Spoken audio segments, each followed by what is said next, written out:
kuri bbc-gahuza.com.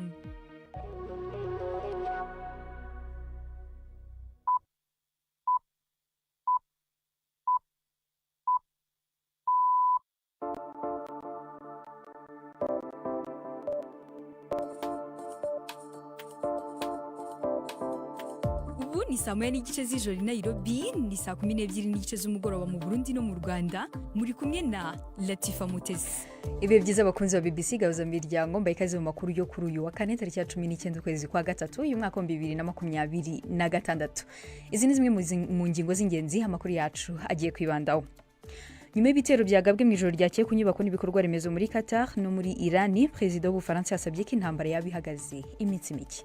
Cette escalade est inconsidérée. Mu gihe akarere kagiye mu minsi mikuru y'idini, nibaza yuko icuka gikwiye gucureha, intambara ihagarare nibura iminsi mike, hageragezwe gusubira guha amahirwe ibiganiro. Naho u Rwanda na Kenya byameje guhanahana amakuru hagamijwe ubufatanye mu kurwanya ibyaha byambukiranya imipaka. Mu yandi makuru, u Rwanda na Repubulika ya Demokarasi ya Kongo byongeye kwemeranya kubahiriza amasezerano y'amahoro ya Washington nk'uko biri mu itangazo ryavuye mu biganiro n'umuhuza ari w'Amerika. Rwose ni itangazo ryanditse mu magambo make cyane, ariko wenda ashatse kuvuga byinshi, ariko ibyo byinshi byo ntabwo bwigeze bitangaje. Tufite n'ikinamico urunana nk'uko bisanzwe buri wa kane. Aya makuru ahagarariwe na Anne-Marie Nyumwiza. Mbere yo gutangira amakuru twabateguriye kuri uyu mugoroba ku buryo burambuye, mugenzi wacu Jacques Dacier Ndimundi yaduteguriye yagezweho hirya no hino. Repubulika ya Demokarasi ya Kongo n'u Rwanda bumvikanye kugabanya imishamirano inyuma y'ibiganiro by'i Washington. Buri ruhande rwiyemeje kubahiriza ubutavogerwa bw'ubutaka bw'Urundi. U Rwanda rwavuze ko rushobora gukura ingabo zarwo mu buseruko bwa Kongo, rwiyemeza kandi kuzokuraho ingingo z'ubwirinzi rwari rwarafashe, mu gihe Kongo nayo iyemeje kongereza inguvu mu kurandura umuhari FDLR witwaje ibigwanisho urwanira mu buseruko bw'ico gihugu. Ibi bibaye inyuma yaho mu ntango z'ukwezi Leta Zunze Ubumwe za Amerika zifatiye ibihano igisirikare cy'u Rwanda namwe mu bategetsi baco zibagiriza gushigikira umuhari M23 urwanira mu buseruko bwa Kongo. Irani yarahiye ko izosenya atacisigaje inyubako n'ibikorwa remezo bifatanye n'igisata c'amasoko ntanguvu mu kigobe c'abarabu, hamwe inyubako zayo zo muri kino gisata zosubira guterwa. Uruganda rwayo rwa gaze ruri mu zikomeye ku isi ruherereye mu gace ka Parse y'umanuko rwararashwe mu bitero vy'indege vya Israel kuri wa gatatu. Mu kuyihora, Irani nayo yaciye itumbereza ibitero vyayo ku zindi nganda zikomeye zo muri Qatar no mu kigobe. Ni inkuru ya Azade Moshiri mu mwe rya Siriyake muhawe nayo. Uburemere bw'ibitero vyisubiza vya Iran ku mahinguriro y'ibitoro na gaze mu bihugu vyo mu kigobe c'abarabu vyateye ubwoba muri ako karere.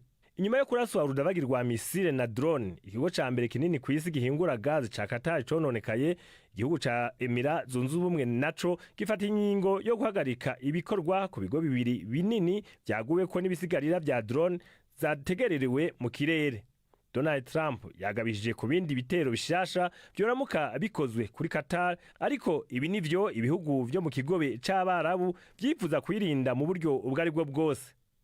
Bari barashoboye kwikingira ibitero ku butaka bwavyo bikoresheje ubuhinga bwo kwirinda ibitero vyo mu kirere, ariko ikibagoye no gukingira ubutunzi bwavyo buhagaze ku masoko ntanganguvu, igisata c'ingenzi hamwe n'ituze.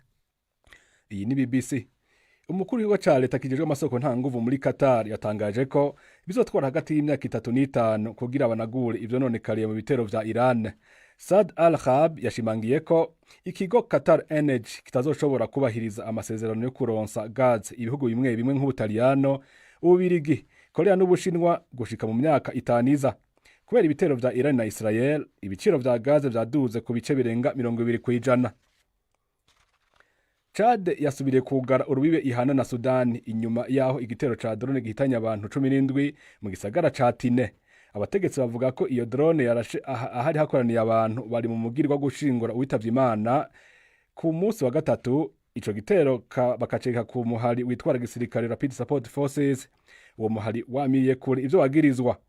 Umukuru wa Chad Mohamed Idriss Deby yategetse iyugarwa y'umupaka wo hasi yongera arungika abategetsi gusuzuma ivyo nonekaye. Umupaka ibihugu vyompi bisangiye wari wugawe mu kwezi guheze inyuma y'intoreka zifitaniye isano n'intambara yo muri Sudan zahitanye abasirikare 5 ba Chad. Latifa. Urakoze cyane Jacques Dacier. dutangiye amakuru ku buryo burambuye ibiciro bya gaze na peteroli byazamutse cyane ku mugabane w'uburayi nyuma y'ibitero byagabwe mu ijoro ryakeye ku nyubako n'ibikorwa remezo ahacukurwa gaze hakanatunganyirizwa ibikomoka kuri peteroli muri Katari no muri Iran. Iri zamuka ry'ibiciro n'intambara zikomeje gukara mu burasirazuba bwo hagati bikomeje gutera impungenge zikomeye abayobozi b'uburayi. Ni inkuru ya Judas Hondemondo. Intambara leta zunze ubumwe za Amerika na Israel zatanguje kuri Iran haracindwa zibiri zirenga isa n'iri kiraja ku rundi rwego. Vyose byatanguye kuri wa gatatu igihe igitero kidasanzwe c'indege cakubita ku ruganda rukomeye rwo muri Iran rucukura rukanahingura gaz mu gace ka Pars yo mu manuko.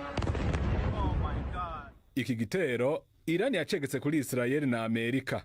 Ata amasaha menshi haciye Iran nayo yaciye itumbereza ibisaso ku rundi ruganda rukomeye cane rwa gaz muri Qatar ruzwi nka Ras Laffan Complex. Ibi nivyo bitero vyateye uruhagarara ku isoko ry'amasoko ntanganguvu bituma ibiciro vya gaze na peteroli biduga cane. Abategetsi ba Buraya bateye umutima uhagaze n'ibiriko biraba. Umwe muri bo ni Emmanuel Macron arongoye Ubufaransa. Cette escalade est inconsidérée. Muri iyi ntambara nta kwiyumvira ingaruka kwabayemo. Nashoboye kuvugana na Perezida Trump ubwiwe mw'ijoro yasabye ko ayo mabombe n'ivyo bitero ku bikorwa remezo bisanzwe gaze n'ibitoro n'amazi bihagarara. Kandi reka ndabivuge ngaha duhagaze ku ciyumviro c'uko haba ingingo yihariye yo kudatera ibikorwa remezo bisanzwe ku banyagihugu basanzwe no kw'intambara icureha vyihuse mu gihe akarere kagiye mu misi mikuru y'idini. Nibaza yuko icuka gikwiye gucureha intambara ihagarare nibura imisi mike hageragezwe gusubira guha amahirwe ibiganiro. Amerika yatangaje ko ishobora gukuraho ibihano yafatiye Iran mu gisata c'amasoko ntanguvu cane cane ibijanye na peteroli. Muri iki gihe Perezida Donald Trump ahanzwe no gutekanya ibiciro vyayo ku isoko mpuzamakungu. Guverineri wa Banki Nkuru y'u Rwanda Soraya Hakuziyaremye yatangaje ko intambara ibera mu burasirazuba bwo hagati itaragira ingaruka ku giciro cy'ibikomoka kuri peteroli.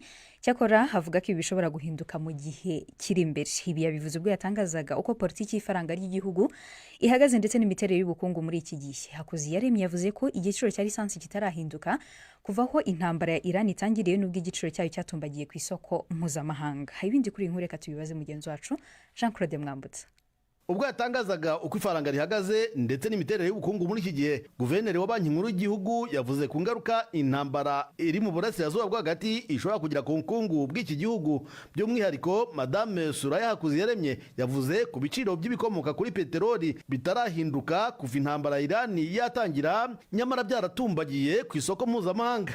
Ibi arabivuga muri iki gihe, ariko umukuru wa Banki Nkuru y'Igihugu akavuga ko abantu bagomba kwitega impinduka nko mu mezi abiri ari imbere.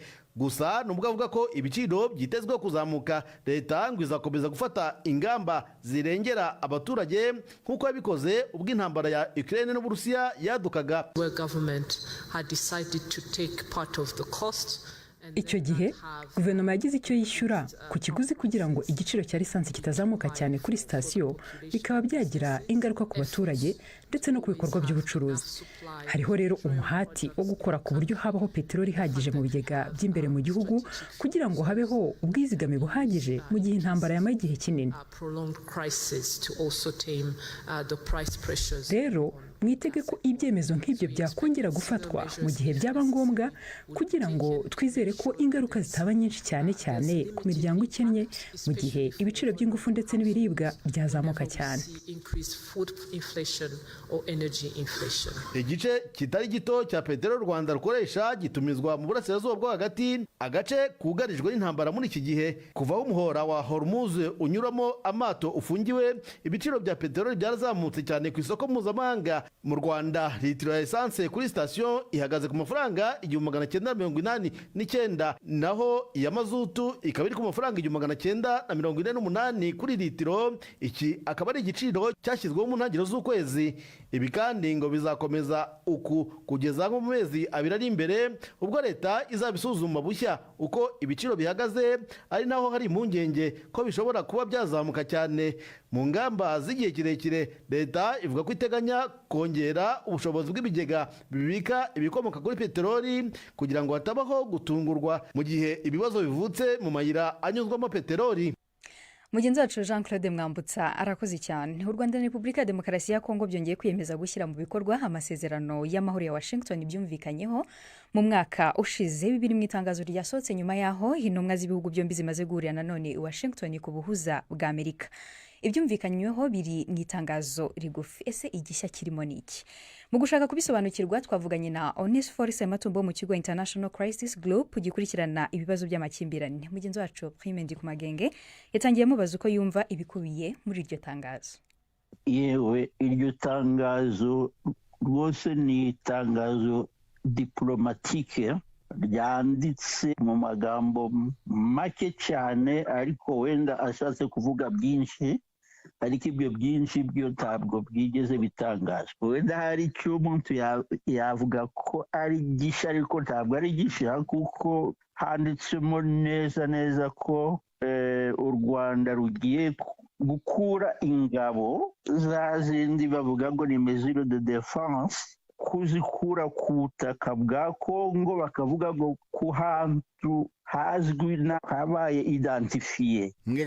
Itangazo ryari kurangira ritavuze kuri kiriya kibazo cya FDLR yuko Kongo igiye gutangira kurandura uriya mutwe w'inyeshyamba z'abanyarwanda zitwa FDLR.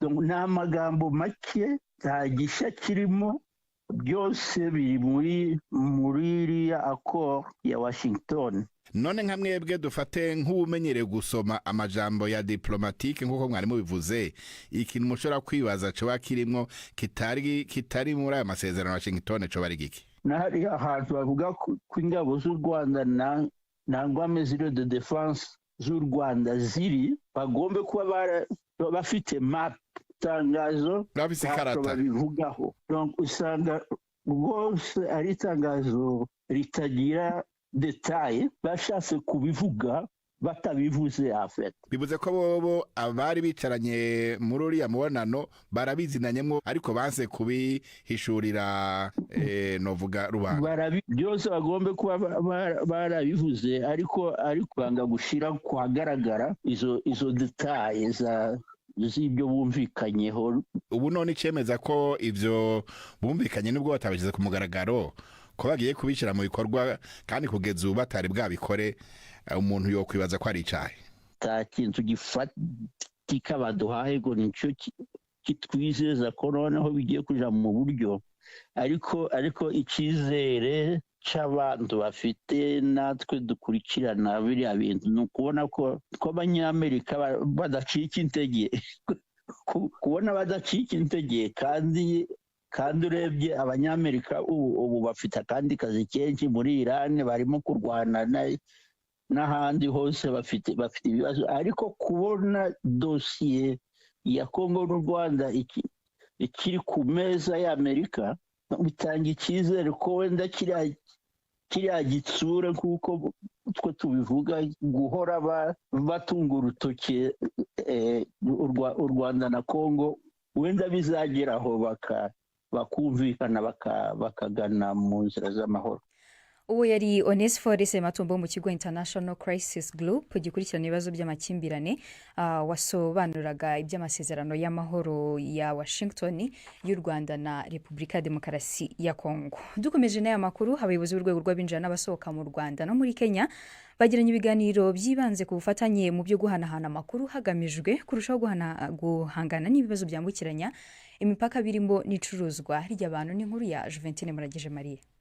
Mu butumwa bwashyizwe ku mbuga nkoranyambaga n'urwego rushinzwe abinjira n'abasohoka rwa Kenya, havuzwe ko ibiganiro byabo byibanze ku ngingo zirimo umutekano w'imipaka, kongera ubushobozi bw'inzego zombi no gukoresha ikoranabuhanga mu kunoza serivisi zitangwa. Impande zombi zanemeranyije gushimangira ubufatanye mu guhana amakuru hagamijwe kurushaho guhangana n'ibibazo byambukiranya imipaka birimo n'ubucuruzi bw'abantu. Nubwo Kenya n'u Rwanda bidahuje umupaka, byombi bihuriye mu muryango wa Afurika y'Iburasirazuba, kandi uruhererekane rw'ingendo hagati y'ibihugu byombi rukomeje kwiyongera, cyane cyane ku bwikorezi bwo mu kirere no ku butaka. Kenya ifatwa nk'ahantu hakomeye mu ngendo mpuzamahanga mu karere, ariko kandi igakunda kugarukwaho nk'inzira ikoreshwa n'abacuruza abantu babajyana mu bihugu bya kure. Umubare w'Abanyarwanda batuye muri Kenya ukomeje kwiyongera. mu matora aheruka yabereye mu Rwanda mu mwaka wa 2024 abanyarwanda barenga 4,000 baba muri Kenya biyandikishije gutora aho batuye nubwo abahatuye bose bakekwa ko barenga cyane uwo mubare. Muragije Maria arakoze cyane. Ubu ni saa 12:44 mu Rwanda no mu Burundi n'umwanya wo kumva ikinamico runana.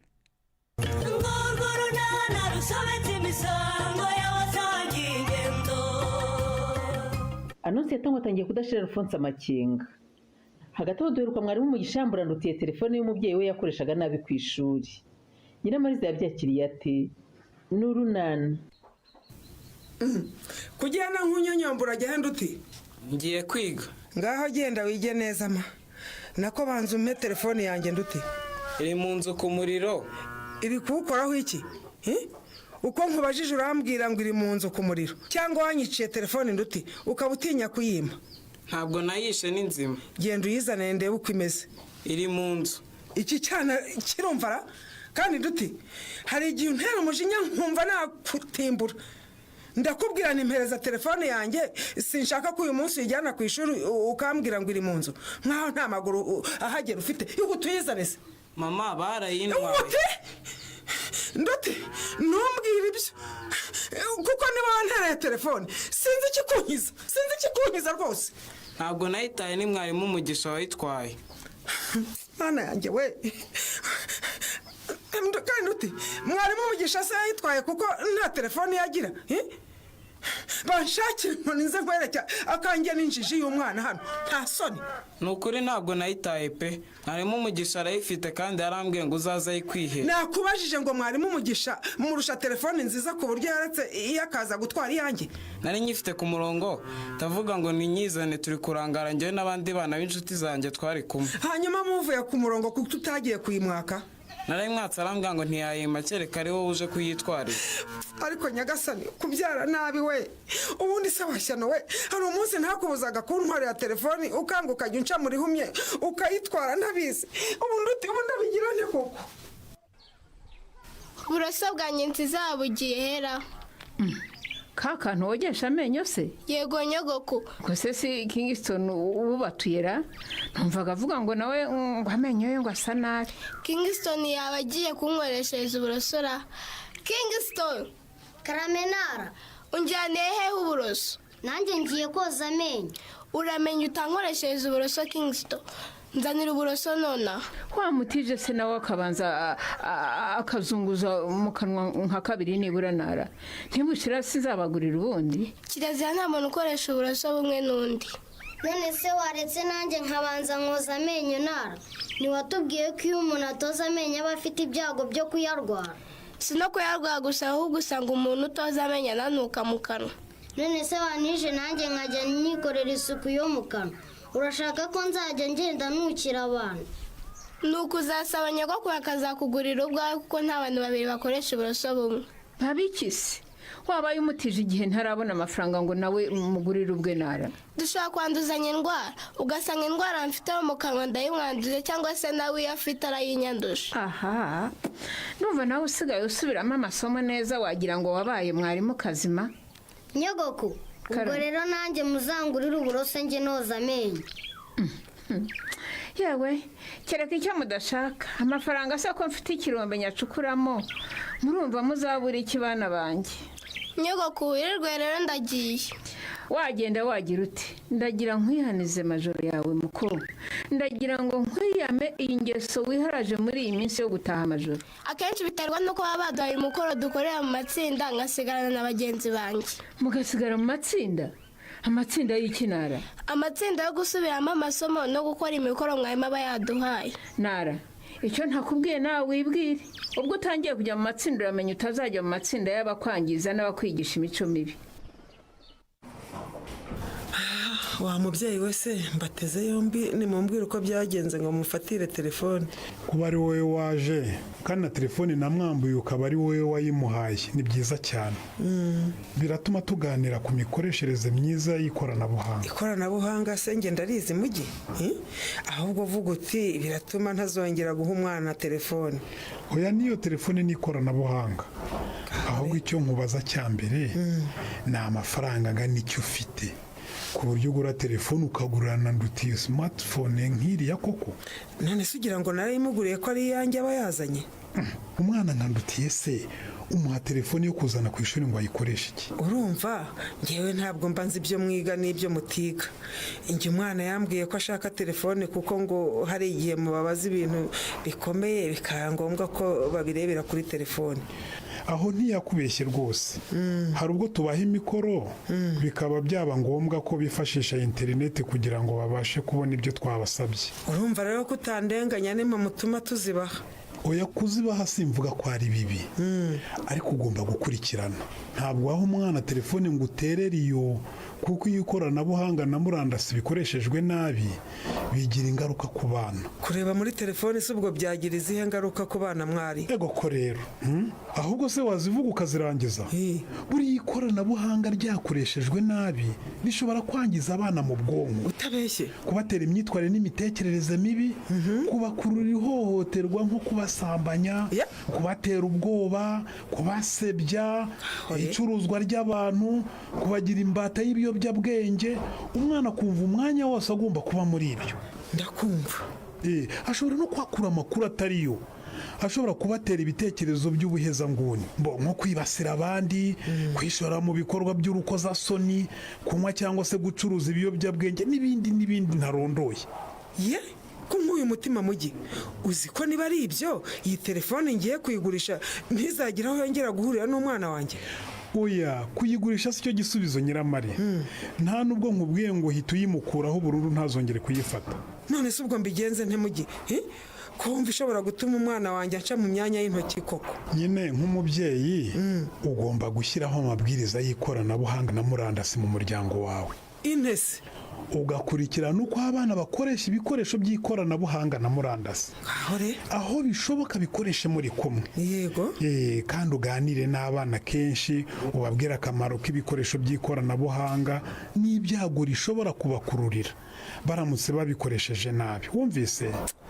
Ibintu ntabwo byoroshye, ariko ngomba kugerageza da umwana wanjye atazisanga muri izo ngeso mbi umaze kumbwira. Ikindi nakongeraho, ndakumva, wabashakira n'ibindi bashobora gukora, ukabatoza uturimo two mu rugo bahugiraho kugira ngo barinde ko umwanya wari wose bawumara mu bikoresho by'ikoranabuhanga na murandasi. Wiriwe Nadi? Wiriwe Mudugu, amakuru ni meza. Wowe umeze ute sera? Yewe ndaho nta kibazo, ariko nguhamagaye nshaka kukubwira ko ya gahunda nyigeze kure. Wumva se ko ari byiza? Yewe komereza aho rwose, uri mu nzira nziza cyane. Gusa nyine nakomeje kugutegereza ndakubura, sinzi uko wangenje. Erega nanjye simba norohewe.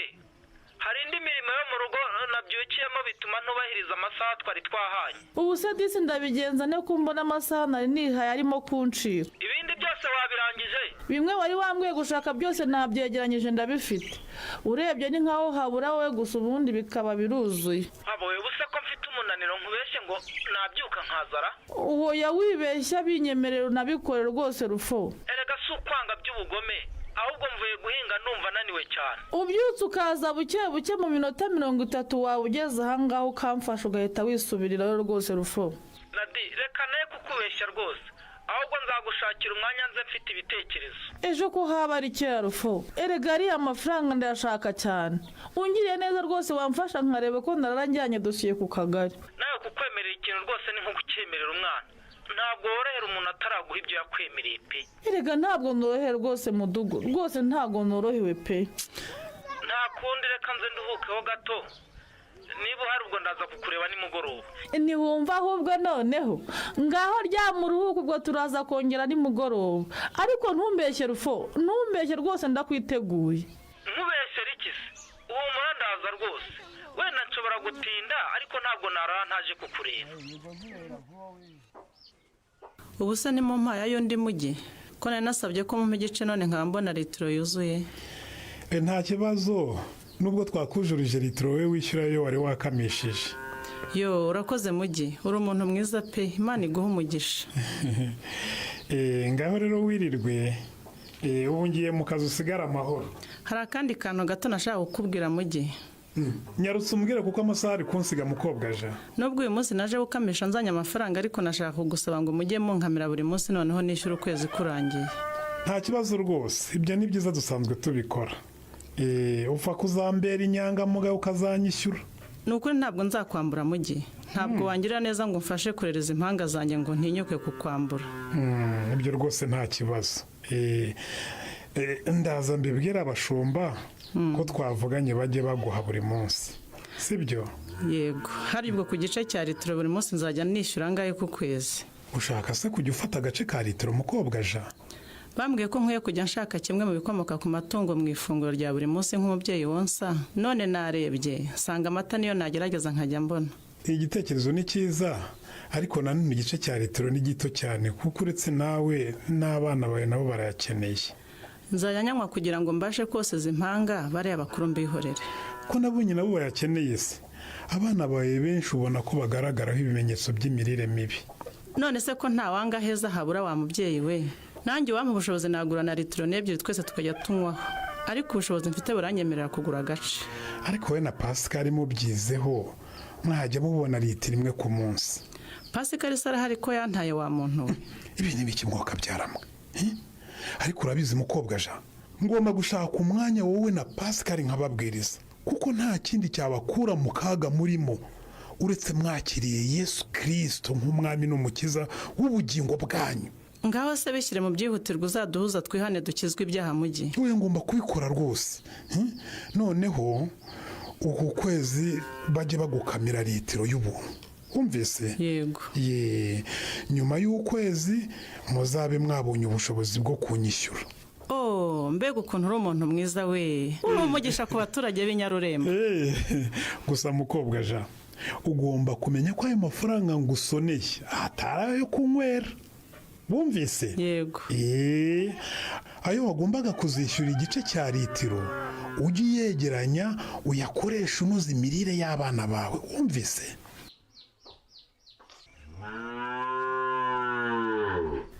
Ese iyo nka ko yabira kandi mbona ifite ubwatsi Nosiya? Nanjye simbizi. Warebye se niba nta kibazo ifite? Inka singiriya, we wajya ukayibaza icyo ishaka ukandika. Ako Nosiya ufite ikihe kibazo? Mbabarira di. Aha, reka nkureke nigendere, ndabona ntazi uko uyu munsi wabaye. Ujye herufo. Nyine ngiye kureba na Dena, hari utwo nshaka kumufasha ko ariko ntabwo ndi butinde ndahita ngaruka. Ararararara, ariko rufo. Ubwo wibonye mwiki? Nako wambonye mwiki? Nakubonyemo iki? Nakubonyemo umugore wanjye mwiza kandi nkunda. Hanyuma se Nadine umubona mwikira? Nadine namubonamo iki uretse kuba ari umuturage uherereye mu mudugudu nyobora kimwe n'abandi. Icyakora bafite umwihariko kuba ari umukene. Umwihariko arawufite nyine. Atawugira se si ikizubazuba? Nosiya, ni ubwa mbere nkubonye ufite umunabi nk'uyu rwose kandi ntabona icyo waturutseho. Ngo ntandi urivugira ubusa ku musozi. Kweki? Barabivuze, nkomeza kubyima amatwi, ariko bigeze aha ngaha ntangiye kubibonera ibimenyetso. Ibyo bavuze ni ibiki ukabyima amatwi Nosiya? Ibyawe na Nadine. Ngo? Nyarurembo yose ntiyiri guhwihwisa ko mufitanye amabanga se. Ave. Nawe se urabyemera ko mfitanye amabanga na Nadine n'umubano w'ibanga? Ndabuzwa n'iki se kubyemera, kandi ibimenyetso bya mbere ntangiye kubyibonera. Ibihe bimenyetso yiboneye Nosiya? Ariko rufo, ndakumva. Ubona nshishije make rero ukagira ngo ndi ikigoryi. Sinakwiyumviye ubwira Nadine ngo akwihanganire ntiwagiye kumureba, ngo ariko uraza kujya kumureba nijoro. Nyine urumva muri iyi minsi Nadine arashaka ko mufasha ku bijyanye n'iki rufo? Bijya hehe? Ibyo umufasha ni ibiki? Utamufasha ku manywa izuba riva, ukitwikira ijoro ukajya kumufasha mu gicuku.